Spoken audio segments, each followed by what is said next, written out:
તારીખ 27 એપ્રિલ 2026ના રોજ સવારે 10:30 વાગ્યે મળતી માહિતી પ્રમાણે મુંબઈના 2.66 કરોડના ડ્રગ્સ કેસમાં ફરાર આરોપીને મહેસાણાના ઉનાવા પોલીસ સ્ટેશન ખાતે ઝડપી પાડ્યો હતો.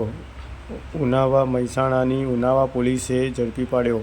મહારાષ્ટ્રમાં મુંબઈ ખાતે નોંધાયેલા કરોડો રૂપિયાના ડ્રગ્સના ગુનામાં છેલ્લા કેટલાક સમયથી ફરાર રીઢા ગુનેગારને ઝડપી પાડવામાં ઉનાવા પોલીસને મોટી સફળતા મળી છે.